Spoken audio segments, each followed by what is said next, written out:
ইনকিলাব মঞ্চের আহ্বায়ক শরীফ ওসমান হাদির দাফন সম্পন্ন হয়েছে। শনিবার বিকাল 3:30টার দিকে ঢাকা বিশ্ববিদ্যালয়ে জাতীয় কবি কাজী নজরুল ইসলামের সমাধি চত্বরে তাকে দাফন করা হয়। এর আগে জাতীয় সংসদ ভবনের দক্ষিণ প্লাজায় ওসমান হাদির নামাজের জানাজা অনুষ্ঠিত হয়।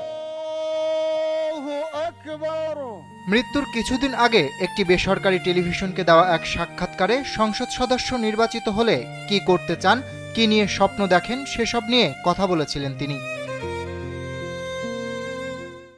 সেখানে তিনি বলেন, ঢাকা ৮ আসনে নির্বাচিত হলে চাঁদাবাজির সিন্ডিকেট ভেঙে দেওয়ার স্বপ্ন দেখতেন ওসমান হাদি। তিনি বলেছিলেন, ঢাকা ৮-এর কোনো প্রান্তে চাঁদাবাজি হবে না। সিন্ডিকেটটা যেহেতু অনেক বড়, সব আমি বন্ধ করতে পারবো কিনা জানি না, তবে কিছু কাজ করব। ঢাকা ৮-এর একটা সবজিওয়ালা ভ্যানওয়ালার কাছ থেকে যদি কেউ চাঁদা তোলে, আমি ওসমান হাদি সেটা শুনলে আমার টিম নিয়ে সেখানে গিয়ে দাঁড়াবো। তার কাছ থেকে চাঁদা তুললে আমার গায়ে হাত দিয়ে তারপর চাঁদা তুলতে হবে। হাদি চাঁদাবাজদের সিন্ডিকেটের তথ্য পাবলিক করে দিতে চেয়েছিলেন। তিনি বলেছিলেন যে রাঘব বোয়ালরা তাদের ছানাপোনা পাঠিয়ে চাঁদাবাজি করাবেন, ঢাকা ৮-এর মধ্যে আমি সংসদে দাঁড়ায়া বিসমিল্লা বইলা প্রত্যেকের নাম প্রকাশ করে দেব। ঢাকা ৮ কেন্দ্রিক বিভিন্ন হাসপাতাল ঘিরে গড়ে ওঠা চিকিৎসা সিন্ডিকেটও ভেঙে ফেলতে চেয়েছিলেন ওসমান হাদি। তিনি বলেছিলেন, ইনকিলাব মঞ্চের ভাই এবং ঢাকা ৮-এর তরুণ বন্ধুদের নিয়ে ভলেন্টিয়ার টিম করবেন।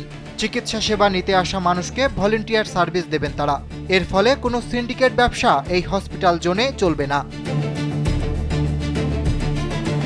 হাদি বলেছিলেন, আপনাদের অনেক বড় বড় স্বপ্নের কথা শোনাতে পারি, কিন্তু আমি ওসমান হাদি আবারও বলি, আমি যেটা বলি ইনশাল্লাহ আমি ওইটা করার জন্য বলি।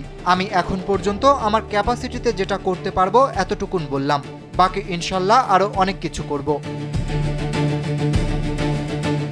তিনি বলেছিলেন, আমি আপনাকে শুধু এইটুকু বলি, যদি আল্লাহ আমাকে এমপি বানায়, বাকি 299 জন এমপি তার ভোটারদের কাছে পরবর্তী নির্বাচনে চাপের মুখে পড়বেন। তারা শুনতে বাধ্য হবেন যে এই ছেলেটা এইটা পারলে আপনারা কেন পারলেন না। অরিত্র বাসু, কালবেলা।